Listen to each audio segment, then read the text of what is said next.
بسم اللہ الرحمن الرحیم بسم اللہ الرحمن الرحیم۔ السلام علیکم ورحمۃ اللہ وبرکاتہ۔ امید ہے آپ تمام احباب خیر و عافیت سے ہوں گے۔ آج جلالین ثانی کا سبق نمبر 152 ہے، اور اس سبق کے اندر ہم سورۃ الحشر کی آیت نمبر 18 سے لے کر 20 تک کا ترجمہ اور تفسیر پڑھیں گے۔ پہلے آیات کا ترجمہ دیکھ لیں۔ یا ایھا الذین آمنوا اتقوا اللہ ولتنظر نفس ما قدمت لغد واتقوا اللہ ان اللہ خبیر بما تعملون۔ اے ایمان والو، اللہ سے ڈرو۔ ولتنظر نفس ما قدمت لغد، اور ہر شخص یہ دیکھے کہ اس نے کل کے لیے کیا آگے بھیجا ہے۔ واتقوا اللہ، اور اللہ سے ڈرو۔ ان اللہ خبیر بما تعملون، اللہ اس سے پوری طرح باخبر ہے جو کچھ تم کرتے ہو۔ وَلَا تَكُونُوا كَالَّذِينَ نَسُوا اللَّهَ فَأَنسَاهُمْ أَنفُسَهُمْ أُولَئِكَ هُمُ الْفَاسِقُونَ، اور تم ان جیسے نہ ہو جانا۔ وَلَا تَكُونُوا، ان جیسے نہ ہو جانا، كَالَّذِينَ نَسُوا اللَّهَ، جو اللہ کو بھول بیٹھے تھے۔ فَأَنسَاهُمْ أَنفُسَهُمْ، اللہ نے انہیں خود اپنے آپ سے غافل کر دیا۔ أُولَئِكَ هُمُ الْفَاسِقُونَ، وہی لوگ ہیں جو نافرمان ہیں۔ لا يستوی اصحاب النار و اصحاب الجنہ، اصحاب الجنت هم الفائزون، جنت والے اور دوزخ والے لا يستوی، برابر نہیں ہو سکتے۔ اصحاب الجنت هم الفائزون، جنت والے ہی وہ ہیں جو کامیاب ہیں۔ عزیز طلبہ، پچھلی آیات کے اندر یہودیوں کا اور منافقین کا انجام بیان ہوا کہ وہ دوزخ میں ہوں گے، ان کا جو ہے وہ ٹھکانہ دوزخ ہے جس میں وہ ہمیشہ رہیں گے، اور ظالموں کی یہی سزا ہے۔ ان آیات کے اندر اللہ تبارک و تعالی اہل ایمان کو موت کے بعد کے احوال جو ہیں انہیں ٹھیک کرنے کی اور وہاں کے لیے فکر مند ہونے کا حکم دے رہے ہیں۔ اے ایمان والو، اللہ سے ڈرو۔ ولتنظر نفس ما قدمت لغد، کل کے لیے ہر شخص یہ غور کرے کہ اس نے کل کے لیے آگے کیا بھیجا ہے۔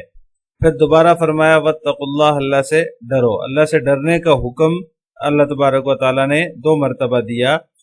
پہلے جو اتقوا اللہ ہے، یعنی پہلا جو یہ حکم ہے وہ گزشتہ گناہوں سے توبہ کرنے کے لیے اللہ تبارک و تعالیٰ نے فرمایا ہے، اور دوسرا واتقوا اللہ جو ہے وہ اس لیے فرمایا ہے کہ اس میں آئندہ گناہ کرنے سے، جو آئندہ مستقبل ہے اس میں گناہ کرنے سے بچنے کا حکم ہے۔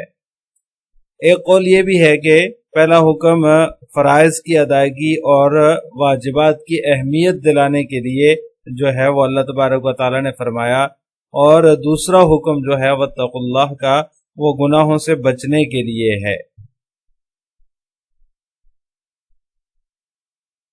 آگے فرمایا وَلْتَنْظُرْ نَفْسٌ مَا قَدَّمَتْ لِغَدٍ، ہر جان، ہر شخص یہ غور کر لے کہ اس نے کل کے لیے آگے کیا بھیجا ہے۔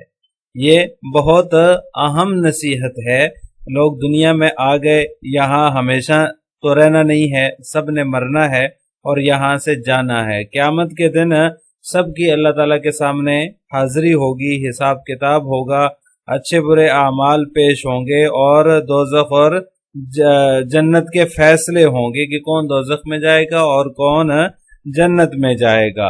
اس لیے فرمایا کہ تم اس زندگی کی قدر کرو، یہاں رہتے ہوئے تمہیں یہ غور کرنا چاہیے کہ آخرت کے لیے تم نے آگے کیا بھیجا ہے۔ جو شخص بھی کوئی عمل کر لیتا ہے تو اس کو اس کا بدلہ ملتا ہے۔ اگر اس نے نیکیاں آگے بھیجی ہیں اور یا کم بھیجی ہیں تو اصول کے مطابق ان کا ثواب بھی اس کو مل جائے گا، اور اگر نیک کاموں میں بڑھ چڑھ کر حصہ لیا تو اس کا ثواب بھی اسے خوب زیادہ ملے گا، اور جو گناہ بھیجے ہیں، جو ہے وہ برائیاں آگے بھیجی ہیں، ان کا وبال اسے ملے گا، عذاب بھگتنا پڑے گا، اس کے عذاب میں مبتلا ہونے کا وہ گناہ ذریعہ بنیں گے۔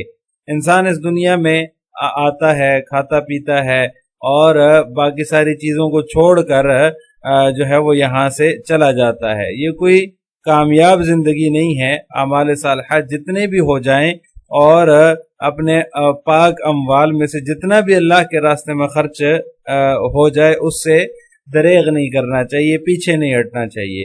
فرائض اور واجبات کی ادائیگی کے بعد اللہ تعالیٰ کا ذکر، تلاوت، عبادت اور سخاوت میں جتنا ہو سکے، جتنی اس کی گنجائش ہے اس کی زیادہ سے زیادہ کوشش کرنی چاہیے۔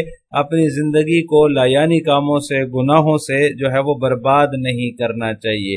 ان اللہ خبیر بما تعملون، بے شک اللہ تبارک و تعالیٰ تمہارے اعمال کو جانتا ہے، اسے سب کچھ پتہ ہے، اپنی علم اور حکمت کے مطابق سزا بھی دے گا، اور جو اچھے اعمال کرے گا اسے اس کی جزا بھی دے گا۔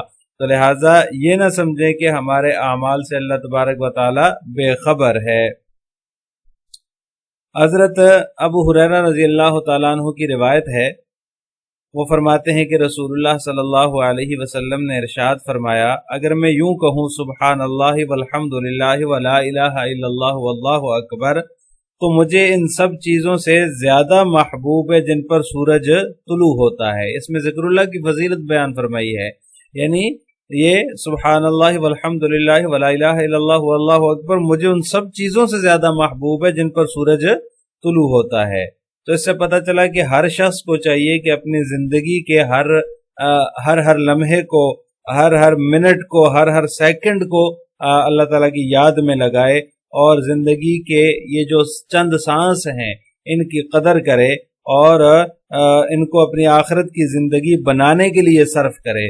جو لوگ اپنی مجلسوں میں بیکار باتیں کرتے رہتے ہیں اور خرافات اور جھوٹی باتوں میں اپنی مجلسوں میں وقت ضائع کرتے ہیں، اپنا وقت صرف کرتے ہیں، اللہ تعالیٰ کی یاد سے غافل رہتے ہیں، ان کے لیے سراسر خسارہ ہی خسارہ ہے، اور یہ ساری چیزیں گھاٹے کے اسباب ہیں، یعنی کہ ان سب چیزوں سے کوئی کامیابی نہیں ملے گی۔ ذکر اللہ کر لیا تو وہ وقت بچ گیا۔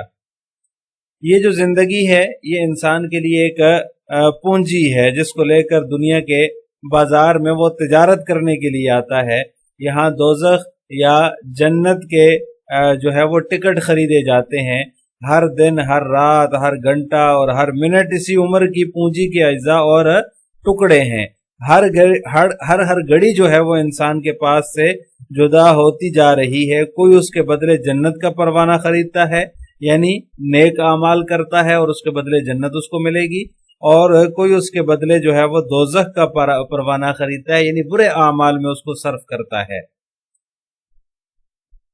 تو لہٰذا ایسے شخص پر افسوس ہے جو اپنی زندگی کو، اپنی زندگی کی پونجی کو اس کی ہلاکت کا سبب بنا لیتا ہے، اپنی ہلاکت کا سبب جو ہے وہ بنا لیتا ہے۔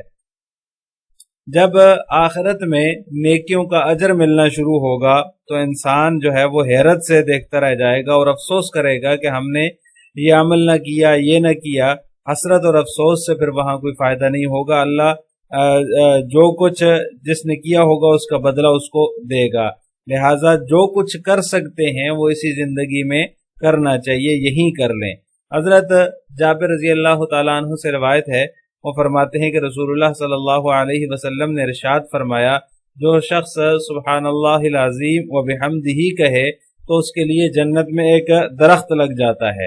اور اسی طرح حضرت عبداللہ بن مسعود رضی اللہ تعالیٰ عنہ کی روایت ہے، وہ فرماتے ہیں کہ آپ صلی اللہ علیہ وسلم نے ارشاد فرمایا، جس رات کو مجھے سیر کروائی گئی، یعنی معراج کی جو رات تھی، اس میں حضرت ابراہیم علیہ السلام سے میری ملاقات ہوئی تو انہوں نے فرمایا کہ اے محمد صلی اللہ علیہ وسلم، اپنی امت کو میرا سلام کہہ دینا اور ان کو بتلا دینا کہ جنت کی جو مٹی ہے وہ بڑی اچھی ہے اور پانی میٹھا ہے، اور وہ چٹیل میدان ہے، اور اس کے پودے جو ہیں وہ سبحان اللہ والحمد للہ ولا الہ الا اللہ واللہ اکبر ہیں۔ مطلب یہ کہ جنت میں اگرچہ درخت تو بہت ہیں، پھل اور میوے بھی ہیں، مگر ان کے لیے چٹیل میدان ہے جو نیک عمل سے خالی ہیں۔ جنت کی ایسی مٹی ہے جیسے کوئی زمین کھیتی کے قابل ہوتی ہے، اس کی مٹی اچھی ہوتی ہے، اس کے پاس میٹھا پانی ہوتا ہے، اور جب اس کو جو ہے وہ اس میں بیج بویا جاتا ہے تو اس مٹی کی یہ صلاحیت ہوتی ہے، اور اس کے اندر وہ مٹی اس لائق ہوتی ہے، اور جب اس کے اندر پانی ڈالا جاتا ہے، اچھا پانی ڈالا جاتا ہے، میٹھا پانی ڈالا جاتا ہے، تو اس کے اندر اللہ تعالیٰ کی قدرت سے اچھے عمدہ اور بہترین درخت اور پھل جو ہے وہ ملتے ہیں۔ بالکل جنت کی مثال بھی اسی طرح ہے کہ جو کچھ یہاں بوگے وہاں جا کے کاٹ لوگے، ورنہ وہ میدان جو ہے وہ خالی کا خالی ہی رہے گا، چٹیل میدان ہی رہے گا۔ اس لیے فرمایا وَلْتَنْظُرْ نَفْسٌ مَّا قَدَّمَتْ لِغَدٍ، ہر شخص یہ جان لے کہ اس نے کل کے لیے آگے کیا بھیجا ہے۔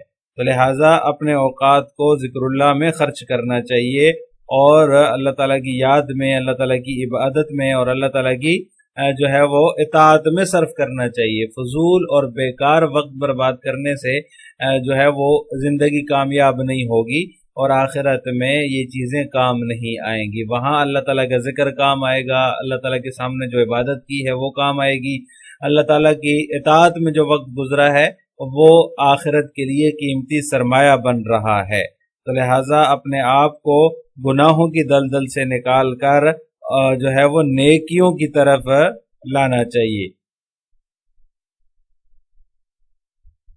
آگے فرمایا وَلَا تَكُونُوا كَالَّذِينَ نَسُوا اللَّهَ فَأَنسَاهُمْ أَنفُسَهُمْ أُولَٰئِكَ هُمُ الْفَاسِقُونَ، جن لوگوں نے اللہ کو بلا دیا تو اللہ تعالیٰ نے ان کو یہ سزا دی کہ وہ خود اپنے آپ کو بھی بھول گئے، خود ان کی جانوں کے لیے کون سی بات فائدے کی ہے اور کون سی بات نقصان ہے۔ غفلت کے عالم میں وہی جو ہے وہ کرتے رہے جو انہیں تباہی کی طرف لے جانے والی بات ہے، جو ان کو تباہی کی طرف، ہلاکت کی طرف لے جانے والی بات ہے، اپنے آپ کو بھی وہ بھول گئے۔ یہی لوگ فاسق ہیں، یعنی اللہ تعالیٰ کے حکموں پر عمل کرنا انہوں نے چھوڑ دیا، گمراہی کی زندگی اختیار کی، غفلت میں ایسے جو ہے وہ غرق ہو گئے کہ اپنے آپ کو ہی بھول گئے۔ اللہ تعالیٰ نے انہیں جو ہے وہ اس بھولنے پر یہ سزا دی کہ انہیں اللہ نے اپنی جانوں کو ہی بلا دیا، یعنی ان کا اپنے اوپر ہی دھیان نہیں رہا کہ موت کے بعد ہمارا کیا بنے گا۔ دنیا کی جو لذتیں ہیں ان میں پڑھ کر انہوں نے اپنی آخرت کی نعمتوں سے اپنے آپ کو محروم کر دیا، اور اپنے آپ کو جو ہے وہاں کی جو لذتیں ہیں وہاں سے ان لذتوں سے اپنے آپ کو انہوں نے محروم کر دیا۔ عارضی لذتوں کے اندر، عارضی خواہشات کی تکمیل میں وہ لگے رہے۔ لا یستوی اصحاب النار و اصحاب الجنہ، اصحاب الجنہ اور اصحاب النار برابر نہیں ہیں۔ اصحاب الجنت هم الفائزون، دوزخ والے اور جنت والے برابر نہیں ہو سکتے۔ میدان آخرت میں جب حاضر ہوں گے تو اہل جنت اپنے باغوں میں چلے جائیں گے اور دوزخ والے اپنے ٹھکانوں میں چلے جائیں گے، ان کو دائمی سزا ملے گی۔ اور جو جنت والے ہیں اصحاب الجنت هم الفائزون، وہ ہی کامیاب لوگ ہیں۔ لہٰذا فاسقون جو ہیں، جو فاسقین ہیں، وہ فائزین کے درجے کو نہیں پہنچ سکتے۔ تو لہٰذا کامیاب لوگ وہ ہیں جو جنت والے ہیں۔ دنیا میں اپنے آپ کو انہوں نے جنت کے لیے تیار کیا، اپنی زندگی کو برباد نہیں کیا، بلکہ جنت والے اعمال کیے، تو وہی لوگ کامیاب ہیں، اور جنت میں وہ لوگ دائمی نعمتوں میں ہوں گے۔ اور جو لوگ فاسقین ہیں، جنہوں نے اللہ کو بلا دیا، اللہ نے ان کو یہ سزا دی کہ وہ خود کو بھی بھول گئے، اپنی آخرت کو بھی بھول گئے، اور وہ فاسق لوگ ہیں، اور ان کا ٹھکانہ جہنم ہوگا۔ جنت والوں کے وہ برابر نہیں ہو سکتے۔ اب ان آیات کی تفسیر جلالین ملاحظہ ہو، یا ایھا الذین آمنوا اتقوا اللہ ولتنظر نفس ما قدمت لغد، اے ایمان والو اللہ سے ڈرو، اور ہر شخص یہ جان لے کہ اس نے اپنے لیے آگے کل کے لیے اپنے لیے کیا بھیجا ہے۔ لغد لیوم القیامہ، مصنف نے اس کی تفسیر فرما دی کہ غد سے مراد قیامت کا دن ہے، کل کے لیے یعنی کہ قیامت کے دن کے لیے اس نے آگے کیا بھیجا ہے، ہر شخص یہ غور کر لے۔ واتقوا اللہ، اور اللہ تعالیٰ سے ڈرو، ان اللہ خبیر بما تعملون، بے شک وہ جانتا ہے، باخبر ہے اس سے جو کچھ تم کرتے ہو۔ ولا تکونوا کالذین نسوا اللہ، اور تم ان لوگوں کی طرح نہ ہو جاؤ جنہوں نے اللہ کو بلا دیا۔ ترکوا طاعتہ، مصنف نے اس کی تفسیر میں فرمایا کہ اللہ کو بلا دیا یعنی اس کی طاعت کو چھوڑ دیا۔ یہ ترکوا طاعتہ نکال کر مصنف نے اس بات کی طرف اشارہ کر دیا کہ نسیان سے نسیان کا لازمی معنی مراد ہے، جو کہ ترک ہے۔ عدم حفظ جو ہے وہ مراد نہیں ہے، بلکہ ترک مراد ہے کہ اللہ تعالیٰ کی طاعت کو انہوں نے چھوڑ کر اللہ تعالیٰ کو بلا دیا۔ فَأَنْسَاهُمْ أَنفُسَهُمْ، تو اللہ تبارک و تعالیٰ نے انہیں خود کو بلا دیا، یعنی وہ اپنی جانوں کو بھی بھول گئے۔ ان یقدموا لها خیرا، کیسے بھول گئے کہ وہ اپنے لیے آگے کوئی خیر کی بات نہیں بھیج سکتے یا نہیں بھیجی انہوں نے۔ اولئک هم الفاسقون، تو لہٰذا ایسے لوگ جو ہیں وہ فاسق لوگ ہیں۔ لا یستوی اصحاب النار و اصحاب الجنت هم الفائزون، اصحاب النار اور اصحاب الجنہ جو ہے وہ برابر نہیں ہو سکتے، جنت والے جو ہیں وہی کامیاب لوگ ہیں۔